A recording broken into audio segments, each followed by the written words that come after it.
नमस्कार, यो हो समाचारमा स्वागत छ। म मेनुका श्रेष्ठ। म शशि नेपाल। सुरु गरौँ अहिलेसम्मका प्रमुख समाचारबाट।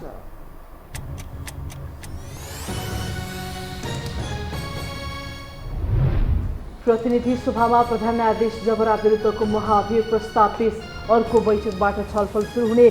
संसद अवरोधमा रहेको एमाले पनि महाअभियोग छलफलमा सहभागी हुने।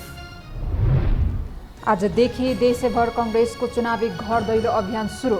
77वटै जिल्लामा 1 महिनासम्म अभियान चल्ने।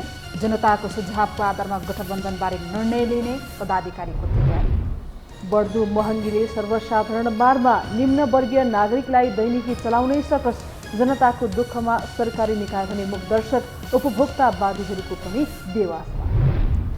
साताको पहिलो दिनको कारोबारमा नेप्से परिसूचकमा व्यापक सुधार। 13 उपसमूहकै परिसूचकमा हरियाली। 101 अङ्कले बढेर 2667 अङ्कमा पुग्यो नेप्से। र रुससँगको युद्धले युक्रेनका हजारौं संरचना ध्वस्त। रुसलाई परास्त गर्न युक्रेनी सेना थप कठोर बन्दै। राजधानी कब्जा गर्न रुसी सैनिक अन्तिम लडाईँ।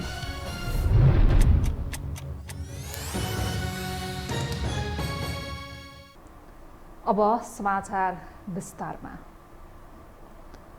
प्रतिनिधि सभा बैठकमा प्रधान न्यायाधीश चोलेन्द्र शमशेर जबरा विरुद्धको महाभियोग प्रस्ताव पेश भएको छ। प्रमुख प्रतिपक्ष नेकपा एमालेको अवरोधका बीच जारी नेकपा माओवादी केन्द्रका प्रमुख सचेतक देव गुरुङले जबरा विरुद्धको महाभियोग प्रस्ताव पेश गर्नुभएको हो। उहाँले प्रधान न्यायाधीश जबरामाथि महाभियोग लगाउनुपर्ने कारणसहितको प्रस्ताव बैठकमा पेश गर्नुभएको थियो। प्रस्ताव पेश गर्ने क्रममा प्रमुख सचेतक गुरुङले जबराले स्वतन्त्र न्यायपालिकाको सिद्धान्त विपरीत काम गर्न खोजेको बताउनुभयो। यससँगै प्रतिनिधि सभाको अर्को बैठक चैत 2 गते बुधबार बस्ने गरी स्थगित भएको छ।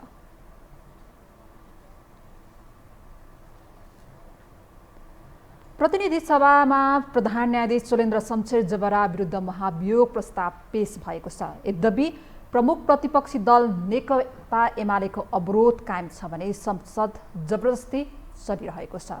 एक रिपोर्ट। आइतबार बसेको प्रतिनिधि सभाको बैठकमा प्रधान न्यायाधीश जबरा विरुद्ध महाअभियोग प्रस्ताव पेश भएको हो। बैठकमा नेकपा माओवादी केन्द्रका प्रमुख सचेतक देव प्रसाद गुरुङले महाअभियोग प्रस्ताव पेश गरे।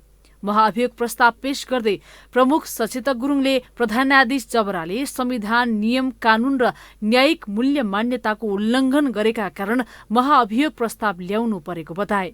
महाअभियोग प्रस्ताव चाहिँ हामीले दर्ता गरेका थियौं र त्यो महाअभियोग प्रस्ताव यो सदनबाट महाअभियोग प्रस्ताव स्वीकृत होस् र महाअभियोग मार्फत चाहिँ कार्यक्षमताको अभाव देखिएको, न्यायिक आचरणको अभाव देखिएको र सर्वोच्च अदालतको नेतृत्व गर्न नसक्ने प्रधान न्यायाधीशलाई पदमुक्त गरियोस् भन्ने आशा अपेक्षाका साथ यो प्रस्ताव प्रस्तुत गरेका छौं। प्रधान न्यायाधीश जबरा विरुद्ध नेकपा माओवादी केन्द्रका प्रमुख सचेतक देव प्रसाद गुरुङ, नेपाली कांग्रेसकी सचेतक पुष्पा भूषाल गौतम र नेकपा एकीकृत समाजवादीका सचेतक जीवनराम श्रेष्ठको प्रस्तावमा 95 जना सांसदहरूको समर्थनमा फागुन 1 गते महाअभियोग प्रस्ताव दर्ता भएको थियो। प्रतिनिधि सभा बैठकमा महाअभियोग प्रस्ताव पेश भएसँगै सभामुख अग्निप्रसाद सापकोटाले सो प्रस्तावबारे प्रतिनिधि सभाको आगामी बैठकमा छलफल हुने जानकारी गराएका छन्। संसद बैठकमा बोल्दै एमालेका सांसद भीम रावलले एमसीसी सम्झौता प्रतिनिधि सभाबाट पारित भएपछिको कामहरूको सम्बन्धमा जनतालाई जानकारी दिनुपर्ने माग गरे। दार्चुला जिल्लाको बंगा बगरमा भारतले एकतर्फी रूपमा तटबन्ध निर्माण गरिरहँदा पनि सरकार नबन्नु लाजमर्दो विषय भएको टिप्पणी गर्दै सो सम्बन्धमा सरकारले संसदमा जवाफ दिनुपर्ने माग गरे।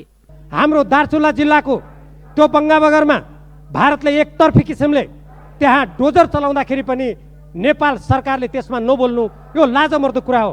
सम्माननीय सभामुख महोदय, म सम्माननीय सभामुख मार्फत नेपाल सरकारको यसतर्फ गम्भीर रूपमा ध्यान आकर्षण गराउँछु।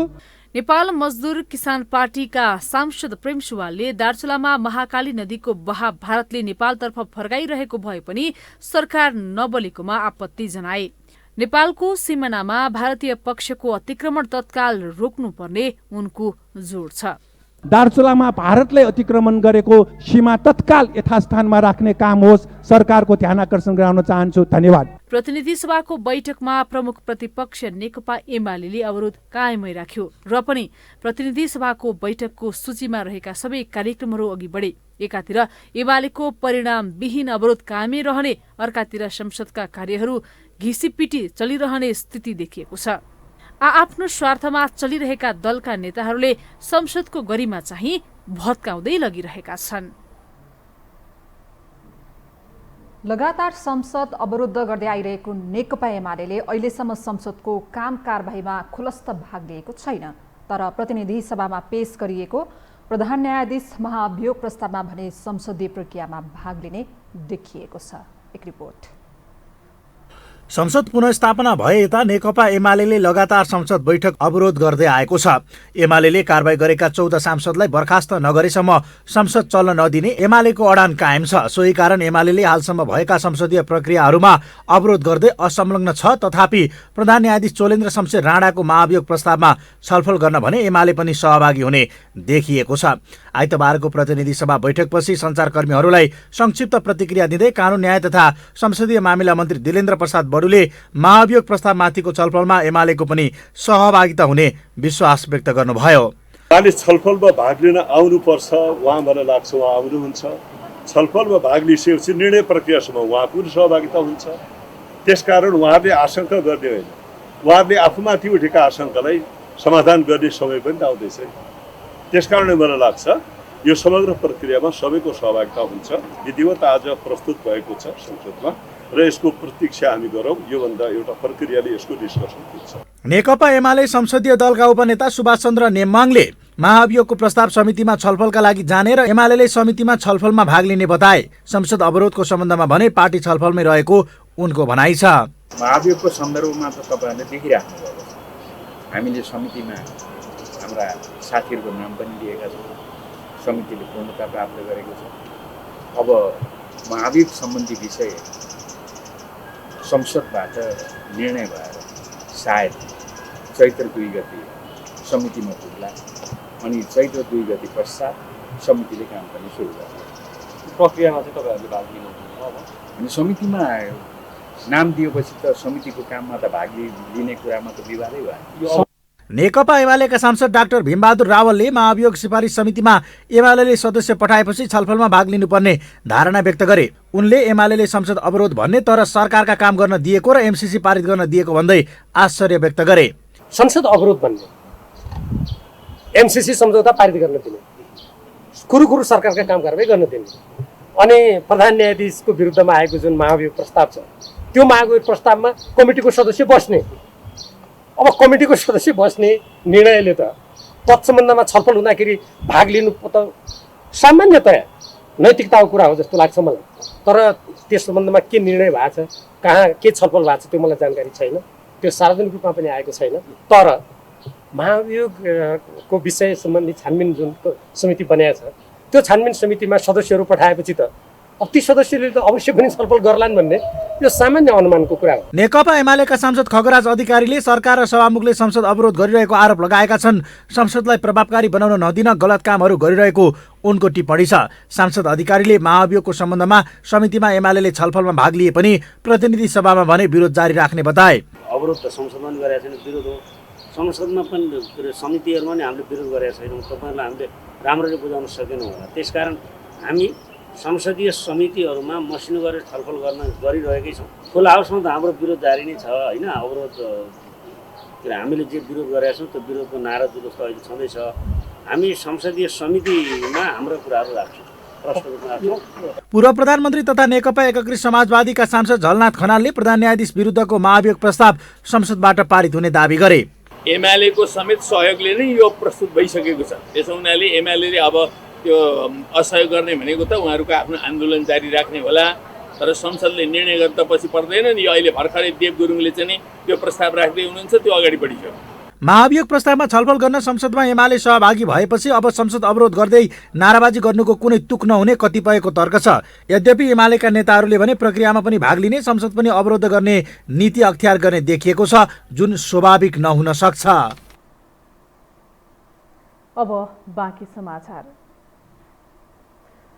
संसदमाथि सत्ता पक्ष र प्रतिपक्षको टकराव चर्किँदा पारित हुने तयारीमा रहेका कानुनहरू रोकिएका छन्, तर दलहरूको भूमिका यसको निकास खोज्ने भन्दा झनै किचलो मचाउनेतर्फ केन्द्रित बनेको छ। एक रिपोर्ट।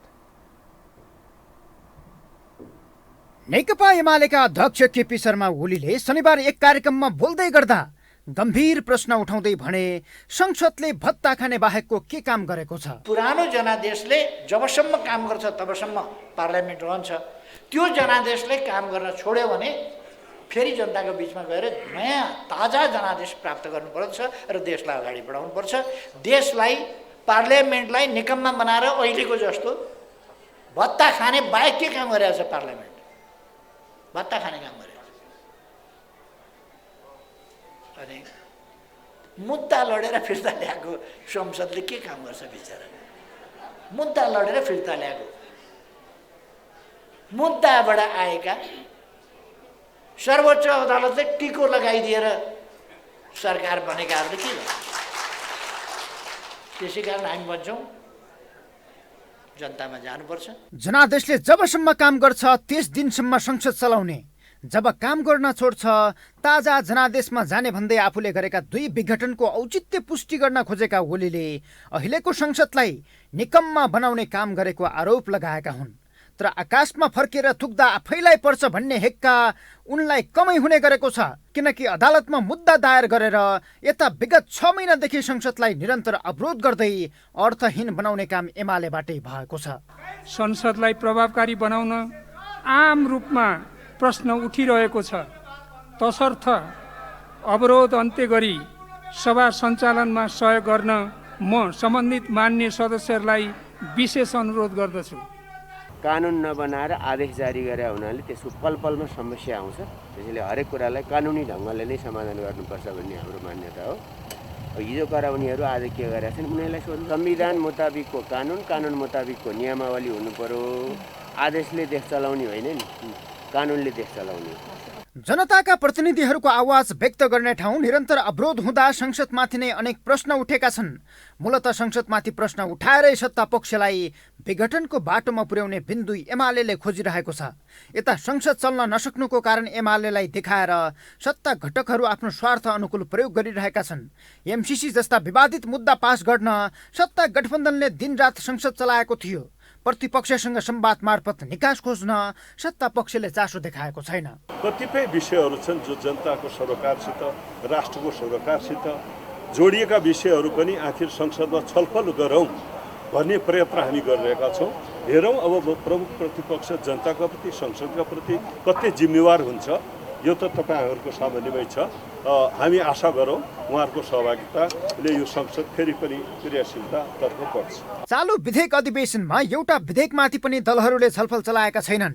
यो अधिवेशनबाट नागरिकता विधेयक, निजामती विधेयक, प्रहरी समायोजनसँग सम्बन्धित विधेयक, यौन हिंसा विरुद्धको विधेयक र तेजाब पीडितका पक्षमा कानुन बनाउन ल्याइएका विधेयकहरू पारित हुने सम्भावना थियो।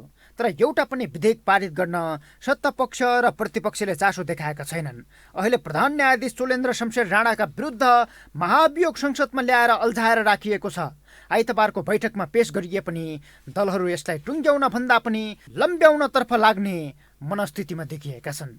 यो हो टेलिभिजनका लागि सन्तोष बिके थापा, काठमाडौँ। नेपाली कांग्रेसले 1 महिने घर घर जाओ कांग्रेस जिताऊ अभियान सुरु गरेको छ। आज नेपाली कांग्रेसले 1 महिने घर घर जाओ कांग्रेस जिताऊ अभियानको शुभारम्भ गरेको हो। 1 महिने घर घर जाओ कांग्रेस जिताऊ अभियान सुरु भएको जानकारी गराउँदै नेपाली कांग्रेसका महामन्त्री विश्व प्रकाश शर्माले यो अभियान पहिलो चरणको भएको र आगामी चैत्र 29 पछि पुनः अर्को चरणको अभियान सुरु गर्ने बताउनु भयो। उहाँले जनताले सिधै नेपाली कांग्रेसलाई सत्ता निर्वाचनमा जिताएर सत्ता सुम्पिन आग्रह गर्नुभयो। महामन्त्री शर्माले जनताको कम्युनिस्ट पार्टीलाई सत्ता सुम्पने र कम्युनिस्टहरूले कांग्रेसलाई सत्ता सुम्पने गरेको उल्लेख गर्दै सिधै जनताले नेपाली कांग्रेसलाई निर्वाचनबाट जिताउन आग्रह गर्नुभयो। अहिले जे जस्तो राजनीतिक अवस्था छ देशमा बितेको 5 वर्षमा देखियो कि जनताले सरकार बनाउने जिम्मा चाहिँ कम्युनिस्ट पार्टीलाई लगाउने, तर कम्युनिस्ट पार्टीले चाहिँ चलाउन नसकेर फेरि हामीलाई सुम्पिने जनता समक्ष हाम्रो अपिल के हुन्छ भन्दा तपाईँले कम्युनिस्ट पार्टीलाई जिम्मा लाउने र कम्युनिस्ट पार्टीले हामीलाई जिम्मा लाउने भन्दा सिधै नेपाली काङ्ग्रेस पार्टीलाई जिम्मा लगाउनुहोस्। महामन्त्री शर्माले नेपाली काङ्ग्रेसको यो अभियानमा आफ्नो पार्टीका मात्रै कुरा सुनाउने नभई जनताका आवाज, जनताका चाहनाहरूको बारेमा पनि जनभावना सुन्ने बताउनु भयो।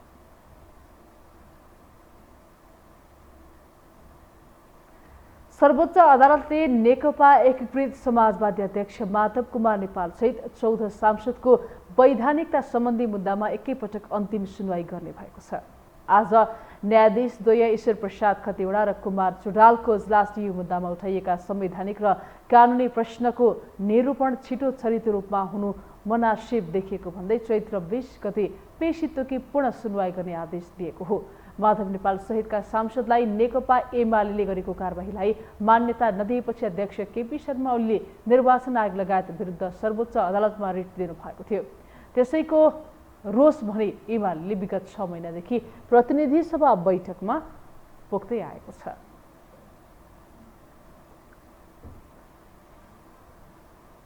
हामीसँग समाचार बाँकी नै छन्, अहिलेलाई विश्राम।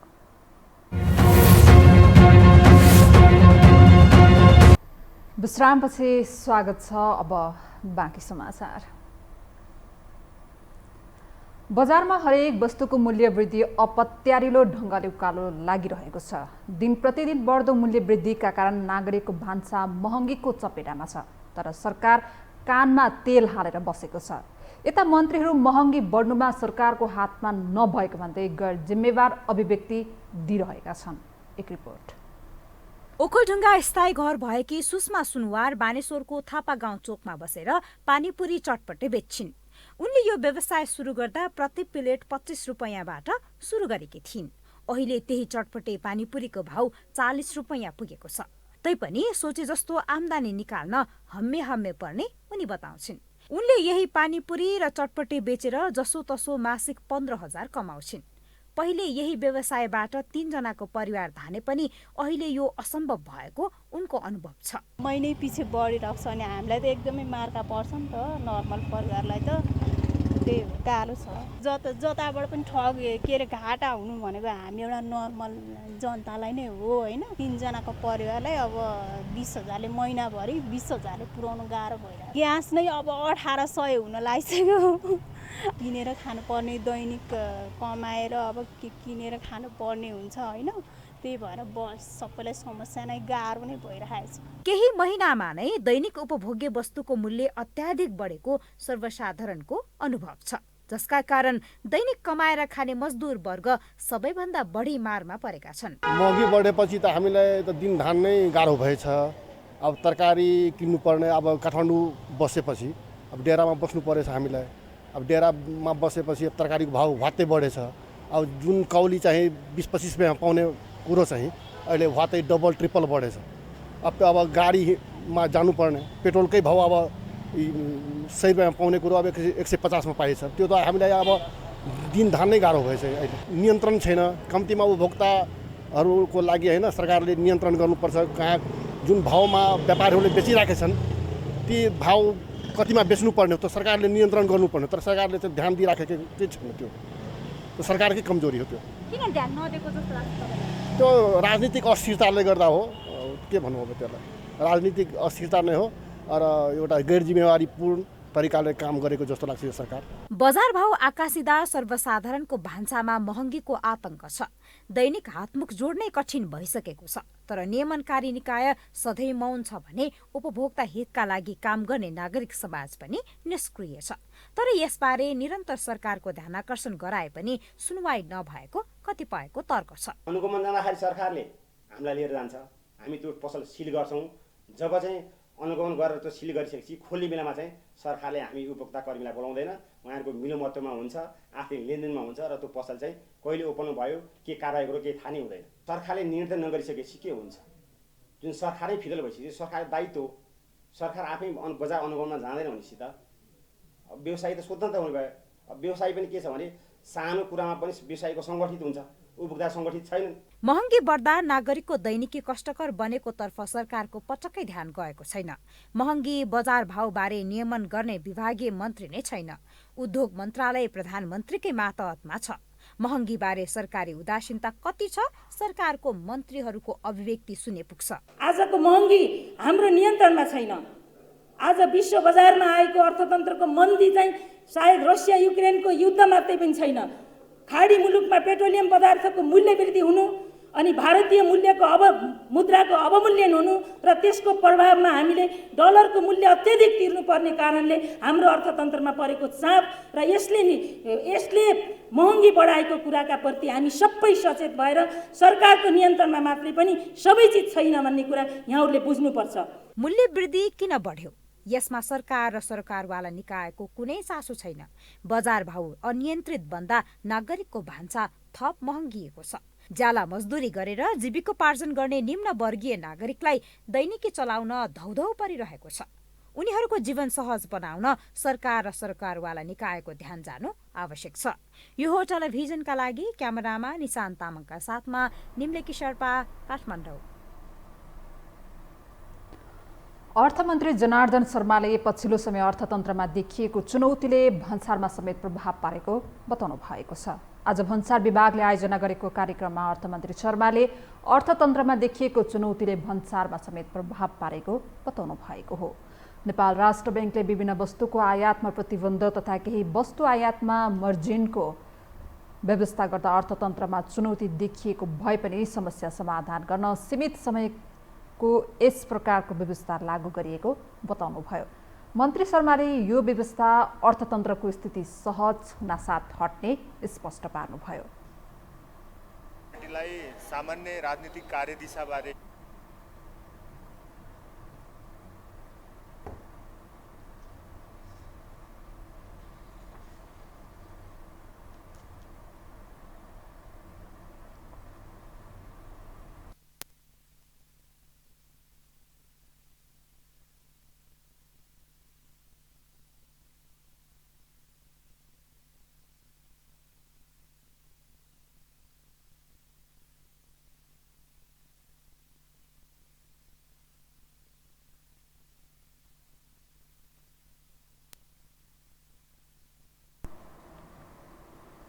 अब बाँकी समाचार। पछिल्लो 24 घण्टामा नेपालमा थप 65 जनामा कोरोना संक्रमण पुष्टि भएको छ। 7,947 जनामा कोरोना परीक्षण गर्दा 65 जनामा संक्रमण पुष्टि भएको हो। यस्तै 192 जना संक्रमण मुक्त भएका छन्। यस्तै पछिल्लो 24 घण्टामा कोरोनाबाट कसैको पनि मृत्यु भएको छैन।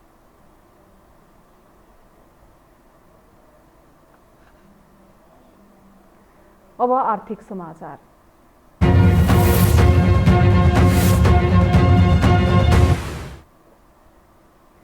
साताको पहिलो दिनको कारोबार नेप्से परिसूचकमा उछाल आएको छ। आइतबार शेयर बजार मापक नेप्से परिसूचक 101.07 अङ्कले बढेर 2667.97 बिन्दुमा पुगेको छ। त्यस्तै नेप्सेको सेन्सिटिभ इन्डेक्स 16.37 अङ्क बढेको छ भने फ्लोट इन्डेक्स 6.74 अङ्क र सेन्सिटिभ फ्लोट इन्डेक्स 5.17 अङ्कले बढेको छ। आज कारोबारमा आएका 228 कम्पनीको 90,22,000 किता सेयर 4,87,07,15,000 रुपियाँ बराबरको खरिद बिक्री भएको छ। यस्तै नेप्सेका 13 उपसमूहकै परिसूचकमा हरियाली छाएको छ, जसमा जीवन बिमा उपसमूहको परिसूचक सबैभन्दा बढी 6.95% बढेको छ। त्यस्तै होटल तथा पर्यटन, वित्त र उत्पादन तथा प्रशोधन र उपसमूहको परिसूचक 5% भन्दा बढी बढेको छ। यता व्यापार विकास बैंक, नवजीवन बिमा र लगानी उपसमूहको परिसूचक 4% भन्दा बढी बढेका छन्। आज नेप्से परिसूचकसँगै कारोबारमा आएका 5 कम्पनीको सेयर कारोबार सकारात्मक सर्किट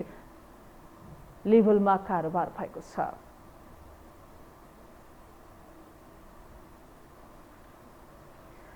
सिन्धुपाल्चोकको चौतारा साङ्गाचोकगढी नगरपालिका 9 स्थित लप्से कृषि सहकारी संस्थाले आफ्ना सेयर सदस्यहरूलाई लाभांश वितरण गरेको छ।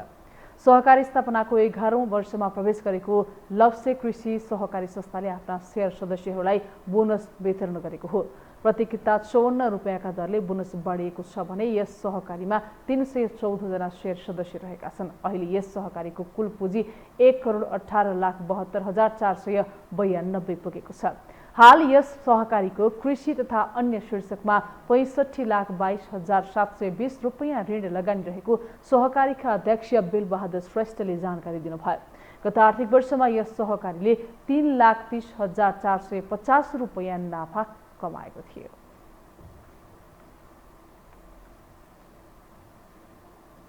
हामीसँग अन्तर्राष्ट्रिय र खेल समाचार बाँकी नै छन्। अहिलेलाई विश्राम।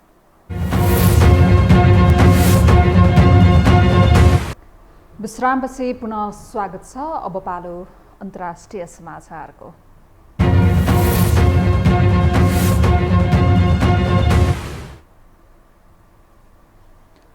रुसले युक्रेनमाथि हमला गरेको आज 18 दिन पुगेको छ। धेरैजसो संरचनाहरू ध्वस्त बनेका छन्, तर पनि युक्रेनी सेनाले हार मानेको छैन। यता रुसी सैनिक युक्रेनको राजधानी कब्जा गर्न अन्तिम लडाईँ लडिरहेको छ। एक रिपोर्ट। युक्रेनको राजधानी कियभको बाहिरी भागमा रुसी ट्याङ्कको लाभा लस्कर नै देखिएपछि अबको केही समयभित्रै रुसले राजधानी कब्जा गर्ने सङ्केत देखिन्छ। तर युक्रेनले त्यसको प्रतिवाद गर्न आफ्नो फौज तैनात गरेको र कतिपय स्थानमा रुसी ट्याङ्कमाथि नै आक्रमण गरिदिएको खबर सञ्चार माध्यममा आइरहेका छन्। यसले युक्रेनको राजधानी कब्जाका लागि रुसले गरेको प्रयास अब अन्तिम चरणमा प्रवेश गरेको देखिन्छ।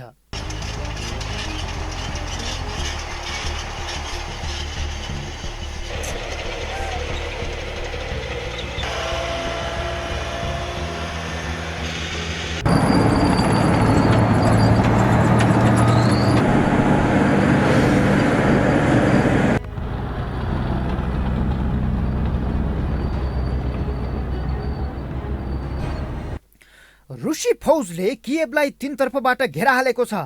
कियभ कब्जाका लागि अघि बढिरहेको रुसी फौजलाई युक्रेनी फौजले हिम्मत नहारी रोक्ने प्रयास गरिरहेको छ। अहिले रुसी र युक्रेनी सेनाबीच भीषण युद्ध भइरहेको अन्तर्राष्ट्रिय सञ्चार माध्यमले जनाएका छन्। अब जुनसुकै बेला पनि लडाईँ कियभमा प्रवेश गर्न सक्ने मात्रै होइन, रुसले युक्रेनी राजधानीमाथि झण्डा गाड्न सक्ने आकलन गरिएको छ।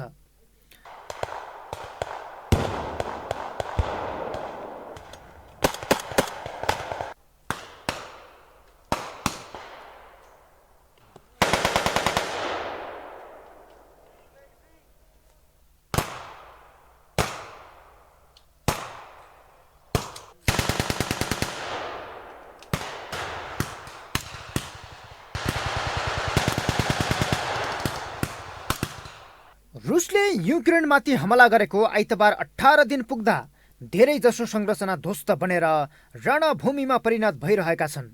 यसका बावजुद पनि युक्रेनी सेनाले हार मानेको छैन। यद्यपि सबैतिर विस्फोटका आवाज मात्रै आउँदा युक्रेनी नागरिकमा डर र त्रास बढेको छ। 25 लाख भन्दा बढी युक्रेनीका नागरिक युद्धबाट जोगिन छिमेकी मुलुकको शरणमा परेका छन्। युक्रेनी राष्ट्रपति भोलोदिमिर जेलेन्स्कीले रुसको आक्रमणबाट 1300 युक्रेनी सेना मारिएको दावी गरेका छन्। एकिन तथ्याङ्क नआए पनि ठूलो संख्यामा नागरिकले समेत ज्यान गुमाएका छन्।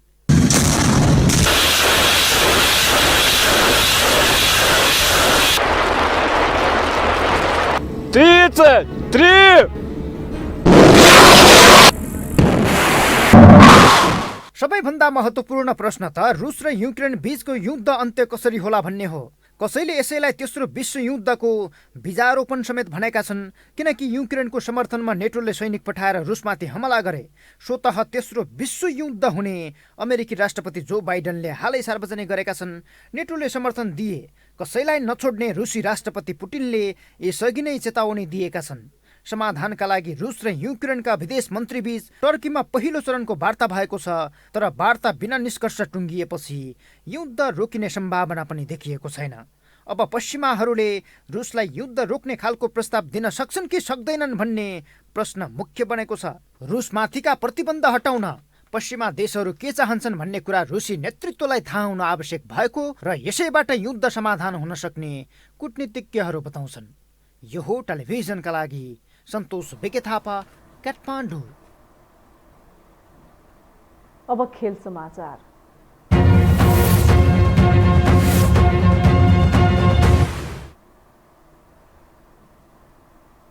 राष्ट्रिय खेलकुद परिषद राखेपका सदस्य सचिवको नियुक्ति र बर्खास्ती सम्बन्धी सर्वोच्चमा भरेको रिटको सुनवाई पुनः सरेको छ। सुनवाईलाई सर्वोच्चले आज स्थगित पेशीको सूचीमा राखेको छ। सरकारले राखेपका तत्कालीन सदस्य सचिव रमेश सिलवालाई गत कार्तिक 1 गते बर्खास्त गरी टङ्कलाल घिसिङलाई नियुक्त गरेको थियो। तर सिलवालले सरकारको निर्णय विरुद्ध मुद्दा दर्ता गराएका थिए। सिलवालले दायर गरेको रिटमा पछिल्लो नियुक्ति कार्यान्वयन नगर्नु भन्दै सर्वोच्चले अल्पकालीन अन्तरिम आदेश दिएको थियो।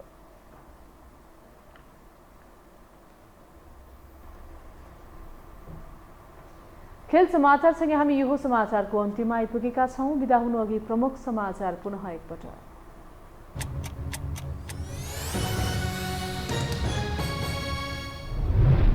प्रतिनिधि सभामा प्रधान न्यायाधीश जबरा विरुद्धको महाभियोग प्रस्ताव पेश। अर्को बैठकबाट छलफल सुरु हुने। संसद अवरोधमा रहेको एमाले पनि महाअभियोग छलफलमा सहभागी हुने। आजदेखि देशैभर कांग्रेसको चुनावी घर दैलो अभियान सुरु। 77वटै जिल्लामा 1 महिनासम्म अभियान चल्ने। जनताको सुझावको आधारमा गठबन्धनबारे निर्णय लिइने पदाधिकारीको तयारी। बढ्दो महँगीले सर्वसाधारण मारमा निम्नवर्गीय नागरिकलाई दैनिकी चलाउने सकस। जनताको दुःखमा सरकारी निकाय पनि मुखदर्शक। उपभोक्तावादीहरूको पनि बेवास्ता। साताको पहिलो दिनको कारोबारमा नेप्से परिसूचकमा व्यापक सुधार। 13 उपसमूहकै परिसूचकमा हरियाली। नेप्से 101 अङ्कले बढेर 2667 अङ्कमा पुग्यो। र रुससँगको युद्धले युक्रेनका हजारौं संरचना ध्वस्त। रुसलाई परास्त गर्न युक्रेनी सेना थप कठोर बन्दै। राजधानी कब्जा गर्न रुसी सैनिक अन्तिम लडाईँमा।